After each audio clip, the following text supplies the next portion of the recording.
Tagal ko nang sinabi si Inday Sara ang susunod na presidente. Nakatakda siya maging presidente. The gods of destiny has anointed her to be the next president of the country, and no force on earth in this country will prevent her from accomplishing the anointment by the gods of fortune.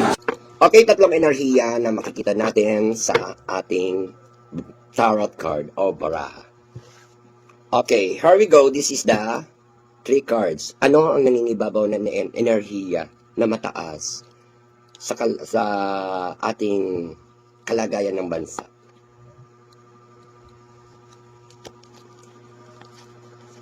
Okay, Pool. Ayan ha, medyo bigla akong kinilabutan or bigla akong nagkaroon ng something wrong na feelings. Na, sa lahat ng mga nangingibabaw o nangyayari ay puro nakaw. The Pool. Yan ang kalagayan ng ganap o kaganapan na enerhiya sa ating bansa. Yung The Fool. Maraming tao ang magkakaroon or may taglay ng mga katangahan at nakawan. Kaya yung issue na nakawan, issue ng katangahan, at issue ng mga kawalan sa tamang pag-iisip o absent minded or whatever na nakakalimot. No, wala talaga tayong aasahan na lumakas ang mga kaganapan sa katotohanan pansamantala na mas mananaig muna ang katangahan or ang mga nakaw na kaisipan. Kaya sinabi ko sa inyo na mangyayari yan, ubusan ng tapang, no? Ubusan ng lakas, ubusan ng kapangyarihan, at ubusan ng pera. So, nangingibabaw ang mga over-assuming, over-excited, or excuse me, excited ng mga tao kasi gagaling ko lang din ng sakit. Very excited ng mga tao, no? Kaya, ayan, kung mapapansin nyo, ang ating card ay The Fool. So, I mean to say, alam nyo kung ano yung sinasabi ng The Fool. Yan ay parang kawalan din or uri ng nakaw. Paring yung mga nawawala or tawag dito, part din yan ng mga sa sobrang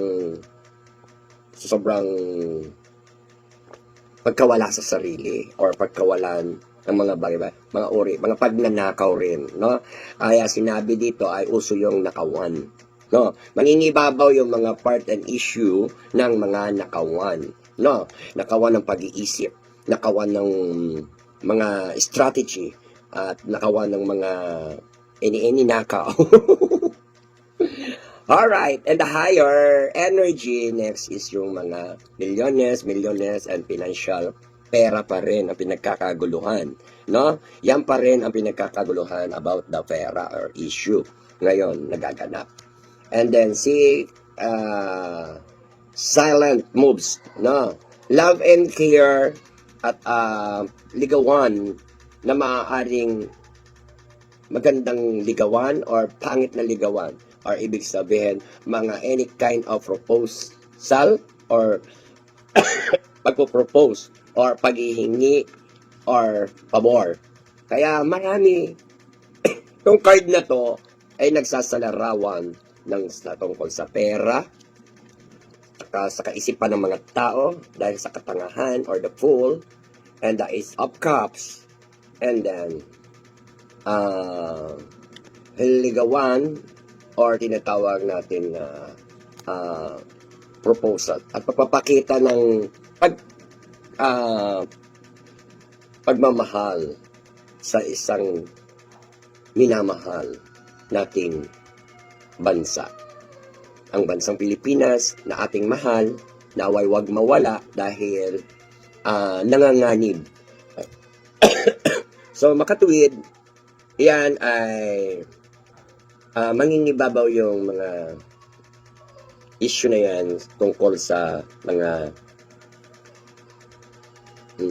kaperahan pa rin, mga malalaking pera or laganap ang pera at ang problema ay pera, issue ay pera. Itong The Fool, marami kasing mga excited at nagte-take advantage din sa kanilang mga kaisipan, pero napupunta or nagwe-way sila ng masyadong over-exaggerated and advanced thinking and judgmental. Maraming gulo pa rin. Sa mga mamaya, may tatanungin natin sa 5 tanong ang iba't ibang tanong na may involved. So, tingnan natin ang 7 card na pwedeng mangyari. Excuse me. Ang mga kasalukuyan. Tingnan pa natin ang 7 card na maaaring maganap at magaganap pa sa ating bansa.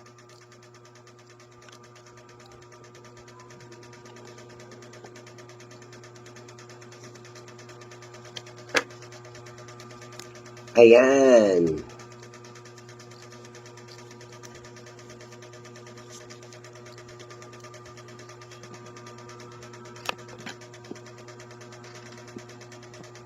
Number of 7, the hang. Ibig sabihin, the hangman. Nakikita dito ang kalagayan ng ating presidente ay nakahang na or nakabaligtad na. Pero, gumagawa pa rin siya ng mga bagay o ayon sa kanyang kagustuhan na ano man ang sinasabi ng mga ibang tao, ng mga Pilipino o ng mga mamamayan, ay ipapakita niya pa rin yung mga gusto niya ipakita at wala siyang pakialam kung ano man ang sabihin sa kanya. Basta ipo-forward niya ang mga nais niya sapagkat siya ay maaaring mabinbin na sa kanyang kalagayan or matiwarik na. Ibig sabihin nito, the hangman, siya ay maaaring magkaroon ng hindi magandang desisyon si Pangulong Marcos, si PBBM, no? Magkakaroon siya ng iba't ibang mga desisyon, no? Kaya marami na rin siyang iniisip, marami na rin siyang actually meron ng mga bagay na hindi niya dapat isipin ay naiisip na niya, no? Kaya siya ay gagawa ng paraan. Lalo nitong July, may mga something kayo na magbabalitaan magiging mga issue kay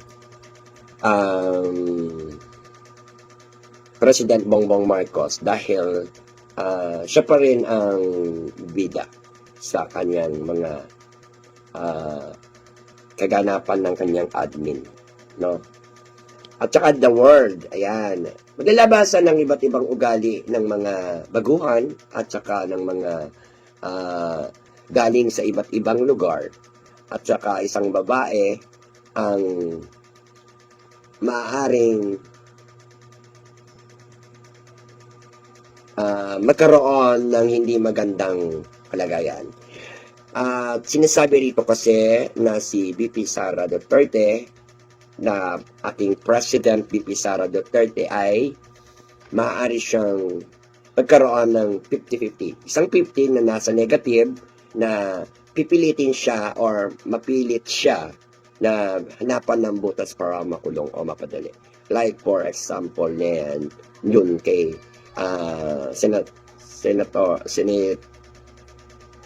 Marcoleta na nakulong na, no? Kaya maaaring ganun din ang sapitin ni President BP Sara Duterte, pero may chance siya na masangga niya or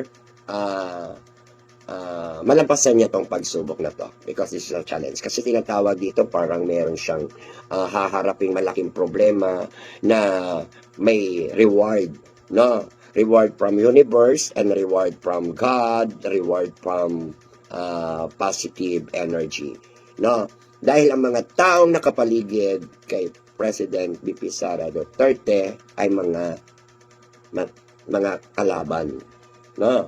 Na hindi yung nakapaligid or nakakasama niya. Ibig sabihin ito yung mga kalaban na nakapaligid sa kanya na iba't ibang klaseng anyo. Kaya mag-aanyo sila. Huwag kayong magpapalinlang dahil talasan nyo ang inyong mata, lalo na dyan sa meeting ng Senado, ay talasan nyo ang inyong mga mata, ang inyong mga isip, kaalaman, dahil kung sila ay mga matatalino, tatalino rin kayong mga nanonood. No? Wag lang kayo mag-greedy or may stress sa kanila. You can obserbahan nyo sila dahil may mga laro sila dyan sa Senado na nakikita ko na papahaba in ang desisyon or ang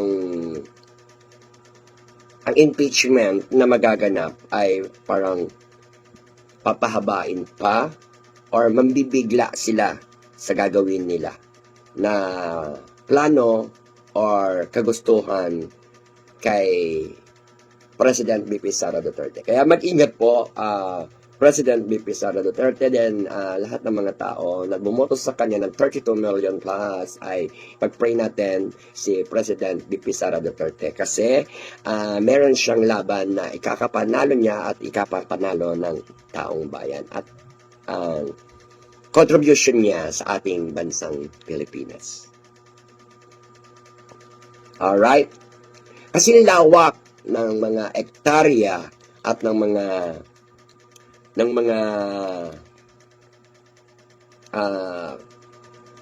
plano at kaisipan ang kanilang mga ginagawa. Ang pagpapalit-palit nila sa mga posisyon at paulit-ulit nilang mga gagawing ebidensya or pagtatalunan paulit-ulit. No. Maraming mga mag-change object, unexpected, na yun na yan sa Senado dahil marami talagang magkakaroon ng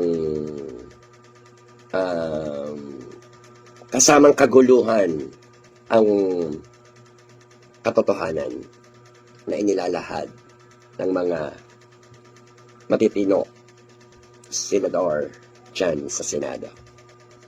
Na? Okay, ang mga pinagkukunan ng pera ay ang mga taong bayan at pinag-aaksayahan o inaaksaya ng mga nasa posisyon o gobyerno.